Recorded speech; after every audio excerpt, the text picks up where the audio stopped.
আল্লাহ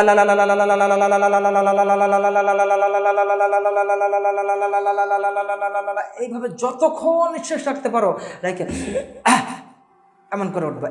এটা আমরা নেটে দেখতে পাচ্ছি, যেই বক্তব্যের মাধ্যমে হাজারো হাজার মানুষকে গোমরা করে দিয়েছে।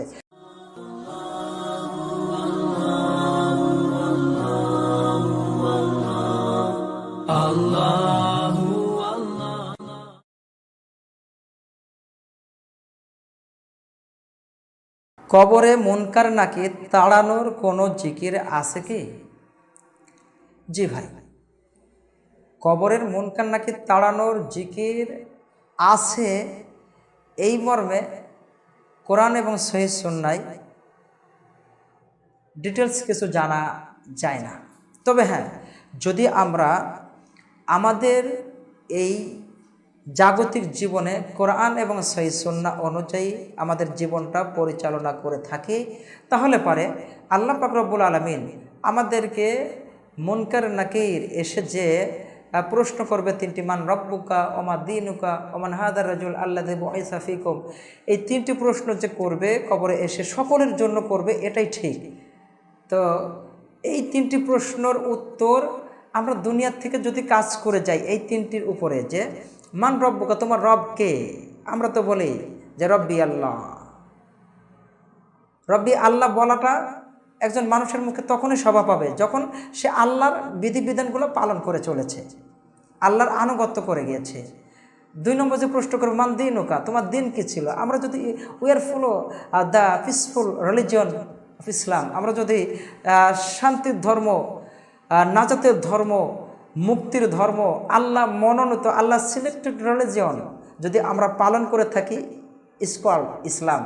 ইন্নাদ্দিন ইনদাল ইসলাম, ইসলামের পুরা বিধিবিধানগুলো যদি আমাদের জীবনে we are follow the all law of Islam, আমরা যদি ইসলামের পরিপূর্ণ আইন কানুনগুলো, বিধিবিধানগুলো পালন করে চলার চেষ্টা করি, তাহলে আমরা উত্তর দিতে পারবো যে আমাদের ধর্ম ছিল, আমরা যেটাকে ফলো করতাম, যেটাকে অনুসরণ করেছি, তার নাম ছিল ইসলাম, উত্তর দিতে পারবো। আর যদি আমরা সকল কাজকর্মগুলা কোন তরিকায় করব, সেই তরিকাটা নেব মুহাম্মদ সাল্লাল্লাহু আলাইহি ওয়াসাল্লামের তরিকায়। কারণ আল্লাহ সুবহানাহু ওয়া তাআলা বলেছেন, কুল ইন কুনতুম তুহিব্বুনাল্লাহা ফাত্তাবিউনি ইউহিব্বুকুমুল্লাহ। আল্লাহকে ভালোবাসতে হলে পারে রাসূলকে ভালোবাসতে হবে। রাসূলকে ভালোবাসা মানে, রাসূল সাল্লাল্লাহু আলাইহি সাল্লামকে ভালোবাসা মানে নবীজি সাল্লাল্লাহু আলাইহি সাল্লাম যেই কাজ যেখানে যেইভাবে করেছেন, করতে বলেছেন, ওইগুলোকে সেইভাবে পালন করার চেষ্টা করা, পালন করা হচ্ছে নবীজি সাল্লাল্লাহু আলাইহি সাল্লামের ভালোবাসা। যদি আমরা এটা করি তাহলে আমাদের এই উত্তরটা দিতে পারবো। সুতরাং আসুন, আমরা মুনকার নাকিরকে তাড়াইতে পারবো এমন কোনো আমরা কোরআন এবং সহিহ সুন্নাহয় পাই না। তবে বাংলাদেশে একজন উল্লেখযোগ্য যারা বলে থাকে যে হক্কানি পীর, আসলে হক্কানি পীর তারা যেহেতু বলে, তাহলে তাদের কথাই, আর যত পীর আছে সব বাতিল পীর। তা আমরা এটা বলি যে হক্কানি পীর না বাতিল পীর, এসব কিছুর দিকে আমরা যাব না।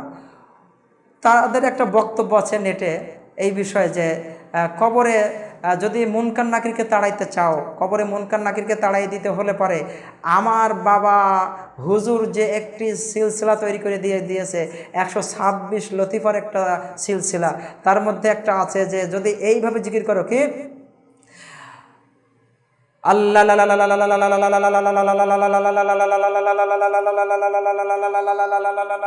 এইভাবে যতক্ষণ নিঃশ্বাস রাখতে পারো রেখে এমন করে উঠবে। এটা আমরা নেটে দেখতে পাচ্ছি, যেই বক্তব্যের মাধ্যমে হাজারো হাজার মানুষকে গোমরা করে দিয়েছে। জি না, এমন কোনো জিকিরের কথা না আছে কোরআনুল কারিমে, না আছে নবীজি সাল্লাল্লাহু আলাইহি সাল্লামের সহিহ সুন্নাহর মধ্যে। এমনকি কোনো জাল বানোয়াট মিথ্যা কোনো হাদিসেও আমার তদন্তেই খুঁজে আমি এই পর্যন্ত পাই নাই ওই বক্তব্যটার আলোকে যে আল্লাহ জিকির করলে পারে কবরে মুনকার নাকির আসতে ভয় পাবে, মুনকার নাকির দূরে সরে যাবে। যিনি এই বক্তব্য দিয়েছেন, আমরা আহ্বান করব আপনি আপনার বক্তব্যকে প্রত্যাহার করে নিন, আল্লাহর কাছে ক্ষমা চান, আল্লাহর কাছে মাফ চান, কোরআন এবং সুন্নাহ অনুযায়ী আমল করুন। ইনশাআল্লাহ কোরআন এবং সহিহ সুন্নাহ অনুযায়ী আমল করলেই কবরে যে 3টি প্রশ্ন করতে আসবে মুনকার ও নাকির, এর থেকে আমরা নাজাত পাবো ইনশাআল্লাহ। আল্লাহ তুমি আমাদেরকে কবরে মুনকার নাকিরের প্রশ্নের উত্তরগুলা সঠিকভাবে সুন্দরভাবে দেওয়া এবং সহজ করে দিও, আমিন। ওয়া সাল্লাল্লাহু তাআলা আলা নবিয়িনা মুহাম্মদ ওয়া আলা আলিহি ওয়া সাহবিহি আজমাইন।